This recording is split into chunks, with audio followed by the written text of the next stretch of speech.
This is Make It Plain. Make It Plain. MIP With Masamela Matfumo. Mark Thompson. Make It Plain. Get woke.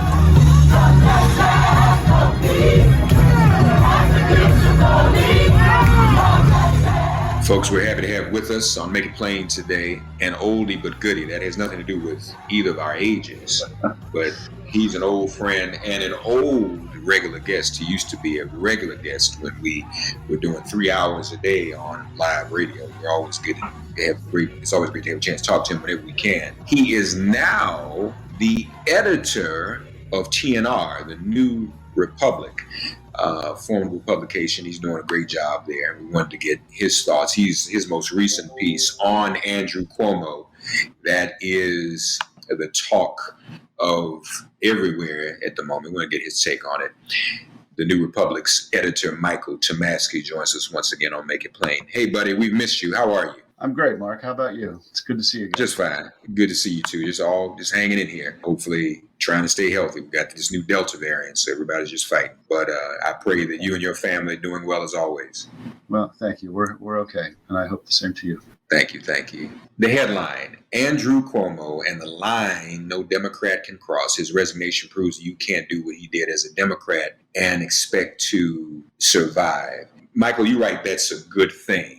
Explain, if you would. Well, sure, it's a good thing. There's very little tolerance in the Democratic Progressive Coalition these days for letting a man get away with that kind of stuff. I could see maybe certain circumstances where it would be possible. Like, for example, if the lieutenant governor of New York were a Republican, would Democrats be so eager to impeach him? That's a fair question. But, in general, I think that this kind of behavior cataloged in this kind of report by the Attorney General is just basically unacceptable today in Democratic politics. And obviously that's a really good development. He as recently as 5 years ago, I think he could have maybe skated through this, but something's changed in those last 5 years and something good has changed. Yeah. And obviously the Democratic chant is not only big, but inclusive of the Me Too movement, the Time's Up movement, and everybody who's allied with those movements. We saw what happened with Al Franken even. And, some people had a problem with that. But you're right, it shows that our side of the aisle is trying to maintain some moral authority. Trying to, and it's not, these things are never going to be perfect, but in broad contrast to the Republican Party, that's certainly the case. I mean, look at Matt Gaetz and the allegations against him. Now, no Republican said a word about that. Now, you could argue that Gaetz deserves due process, deserves his day in court. Any American does. On any charge, not just these kinds of charges. But you just haven't heard a Republican say boo about this guy. And he's still a big hero and draw in the party. He's going around giving these talks, calling January 6th insurrectionists who've been arrested political prisoners and drawing these crowds and so on and so forth. So, there is a distinction. Then, of course, the biggest distinction of all is, the serial sexual harasser accused person in the Republican Party who they voted to make the president of the United States. Yeah. But let me ask you though, Michael, I wonder if there's also a difference in terms of the media coverage and the media demand. We saw 24/7 mainstream media coverage of Democrats calling for Cuomo's resignation. But even when there weren't Democrats, there was constant commentary on the air. Cuomo should resign. Even though Republicans have not called on Gaetz to be held accountable, or Trump, anyone else for that matter, is the media, the mainstream television media, are they as balanced when it comes to providing coverage and demands of Democrats resigning versus Republicans? I mean, the Matt Gaetz story, we know about it, but it's not having the same. I don't see the same attention from the mainstream media, the television media. Well, there's not, but I don't necessarily blame the media for this very much. I mean, the media can only report on what people say. Mm-hmm. I mean, and if if his Republican House colleagues aren't saying, I'm very disturbed by these allegations against Matt Gaetz, or Matt Gaetz should, temporarily step down, or Matt Gaetz should at least, stay home and not go out in public and give these rabble-rousing speeches until he's through this and there's a disposition of the case. If they were saying that, the media would report that, but they're not saying it. So, whereas Democrats are saying it, and I think it's to their credit, we're saying it about Cuomo, and they may still go ahead with the impeachment proceeding, which will be interesting to see. So, yeah, I mean, the imbalance exists. The imbalance does exist, but it exists because there's no balance to what the members of the two parties are saying. Mm-hmm, mm-hmm. There is also some other news that's popped up. I don't know if you have had the opportunity to see the Ronan Farrow story that's popped up in it. I'm aware of it. I haven't read it. Well, just to summarize, folks, there are allegations that Cuomo was involved in bullying the Obama Justice Department, and specifically Preet Bharara, for investigating Cuomo back in those days. And the reports are he was very bullying and brutal and threatening. And Ronan hypothesizes that that's something that was getting ready to bubble up to the surface if there was an impeachment trial. And that is kind of what gave, or if there is an impeachment trial, there may still be one. That's kind of what gave the final push over the edge for Cuomo to resign. I think that's interesting too. It is. And, as I said, I haven't read it, so I can't really comment on it. But I will say this much. I mean, the allegations of the sexual nature against Andrew Cuomo obviously aren't the only beefs that people have had with him over the last several years. And the fact that he shut down this commission that was investigating ethics in his own administration, he just shut it down. The whole nursing home thing in the early days of COVID, where people died unnecessarily. Then the book deal, I think $4.5 million. There are many other things, particularly from the point of view of New York State's progressives who were bottled up and shut down in a lot of different ways. Now, I mean, just Andrew has been a very rough-headed character for a long, long time, since he was, his dad's enforcer back when his dad was running. And back in those days, Mario was more of the kind of good cop, and Andrew was definitely the bad cop. And now Andrew's his own bad cop. And it's kind of... Yeah. No, I think you're right. And you're right about the atmosphere in the state. The calls for him to resign, which began when the allegations first came out, even before the full inquiry that Tish James called for. There were people who said, well, everybody calling for resignation as a result of the sexual harassment allegations, y'all a little late. I mean, some of us have been saying that he needed to go for all these other reasons. But you're right, the bad cop behavior, the brutishness, if the Ronan Farrow story is true, if all the other things we've heard are true, it is a consistent culture. So the sexual harassment and the attitude towards women is consistent with, you would think, all of the other behavior. I can do whatever I want to do. I'm just this big bad guy, and I'm going to get my way and get what I want. I am the enforcer. I will have you as my woman, and I will have all the power in Albany and all over the country. I can call and even threaten Obama White House. I mean, if all of that proves to be true, then that's some pretty consistent behavior. It is. And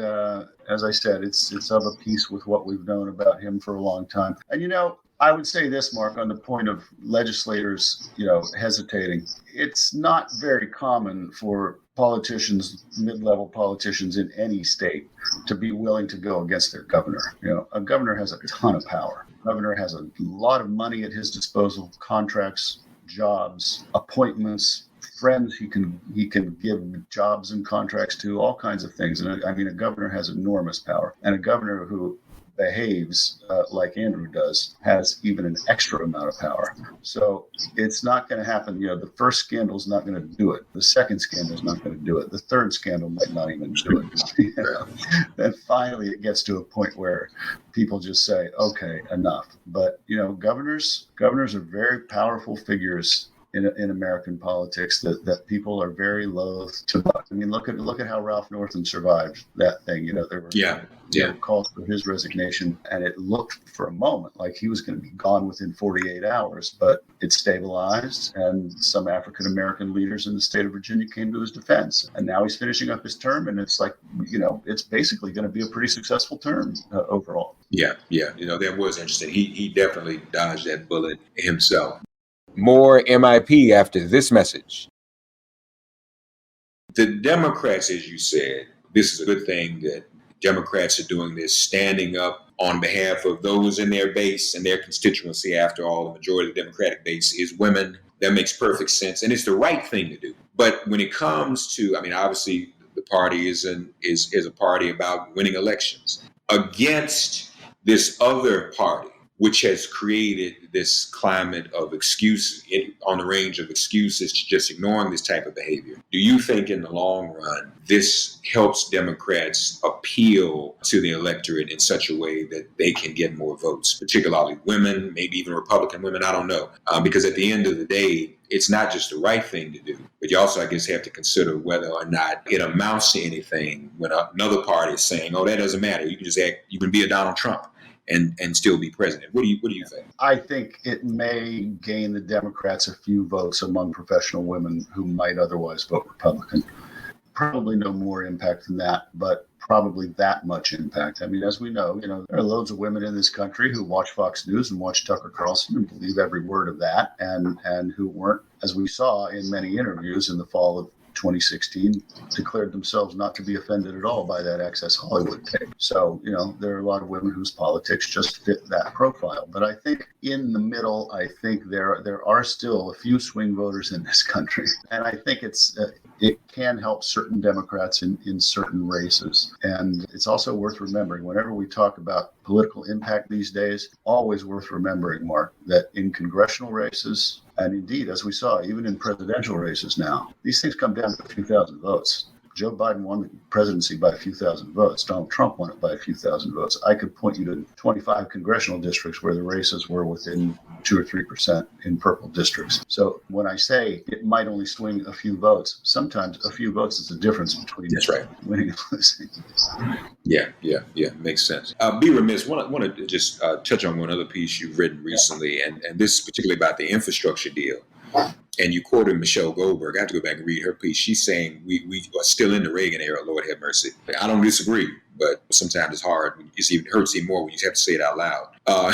But this could turn out being an actually good week for Biden and the Democrats. And they've proven that some Republicans, even if the Republicans won't agree on issues of sexual harassment and assault, they will agree on issues of infrastructure. And we may be able to put this whole deficit of fear-mongering behind us. Yeah, so I wrote about the infrastructure bill, but in this particular context. So for 40 years, ever since Democrats have been terrified of Republicans saying to them, you're going to increase the deficit, you're going to increase the deficit. These tax and spend liberals are going to increase the deficit. And that has frozen a lot of possibilities when Democrats had power. And you saw that, Bill Clinton, the economy boomed, the tech economy boomed, and the deficit was eliminated. Then Barack Obama, the deficit was huge. He inherited a huge deficit from George W. Bush. It got bigger under Obama, and he paid a lot of lip service to deficit reduction and didn't propose the stimulus wasn't as big as it could have been or should have been, and things like that. So Biden is doing something different. Biden is saying,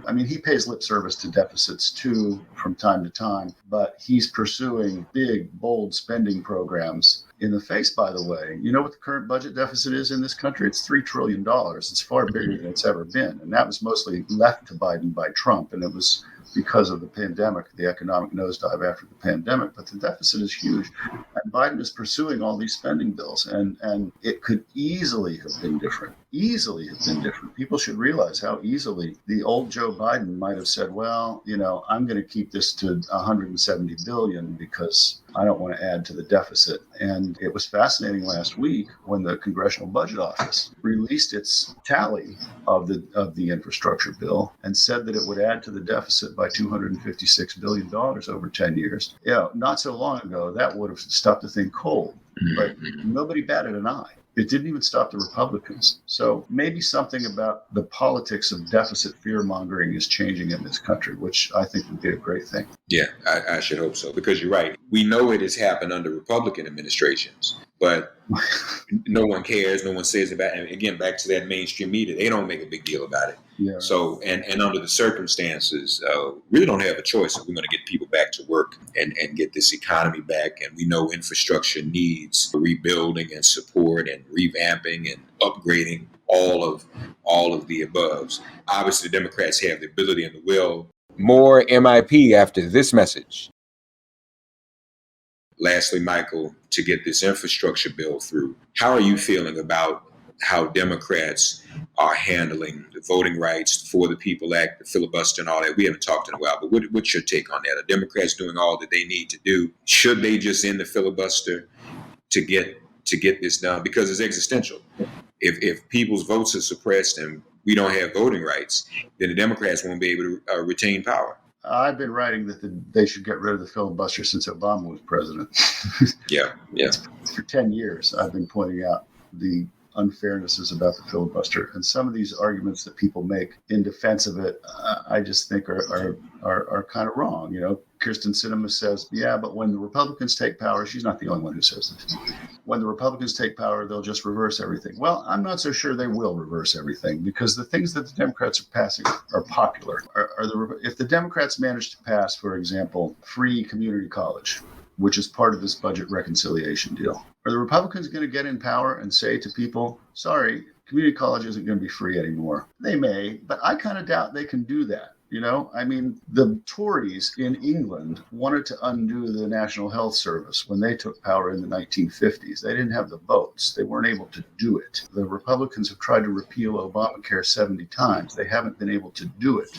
Once these programs get established and they're popular, they're very hard for the opposition to repeal. So I don't think that's a very valid argument against the filibuster. With respect to voting rights particularly, of course, they're not doing enough. What more should they do? I don't really know the answer to that question. You know, it's because there are Democrats, and it goes beyond, as you know, Joe Manchin and Kirsten Sinema, who are very hesitant to repeal the filibuster for this measure. Schumer's going to keep pushing it. Pelosi's going to keep pushing it. I noticed that everybody did vote for it yesterday, but if they're going to vote for voting rights, there was a vote in the middle of the night that had to do with voting rights. But if they're going to vote for it and not repeal the filibuster, then the vote's meaningless. So I don't know. I hope this turns around. And if it doesn't, yeah, the Democrats are looking at a very tough situation. But I will say this, I'll end this on a quasi-hopeful note. All these voter suppression measures, I mean, maybe the ones that they're passing now are worse. They look to be worse. But, you know, they didn't work in 2020. If Democrats get out their vote, it's not written in the stars that these voter suppression measures have to work. They can be defeated. Mm-hmm, mm-hmm. But I think Kirsten Sinema makes the point still when she says, well, what about when the Republicans are back in power? Well, if our votes are suppressed and we let this fly, you're going to put them back in power. I mean, that's why it's so existential. You don't have to obsess over that. The voter suppression laws that are squeaking through all of these states are to prevent Democrats from staying in power. Sure. And so you use the power you have. You have power in the Senate. You have power to get rid of the filibuster. And then you don't have to be willy-nilly about, well, what if the Republicans take back power? The Republicans know they can't take back power as long as there's no For the People Act, no John Lewis Act, no end to the filibuster. And so when Sinema and others say that, I don't know, it's like they don't realize, I guess Democrats have had so little power so seldom. Some of them may not realize when it's theirs to wield, and to wield in more way, bring it back full circle. Yes, moral authority on sexual harassment issues, sexual assault issues, calling for Cuomo to resign. Moral authority, folks, on ending the filibuster for the right reason. I mean, Michael, I would not slit my wrists even if they just did a carve out for this. I mean, I still don't get why it's so sacred to them, that rule. But even people say, well, let's just do a carve out somehow to make sure people can vote and that we can survive in power. Yeah. Something. And I think they ought to show some moral authority on that too. But you know, that's me. But you're right. You've been saying this for years. We've all been saying it. It's got to happen. Folks, Michael Tomasky, the editor of The New Republic, doing a great job as always. It's been too long. We're going to have to get Michael back in here more often as we have in the past. Michael, God bless you, buddy. Likewise, my friend. You're well. Thanks. Thank you. Thank you. Thanks for getting woke and listening to Make It Plain. Please remember to listen, like, and wherever you get your podcasts, please give the show a 5-star rating. And please do spread the word.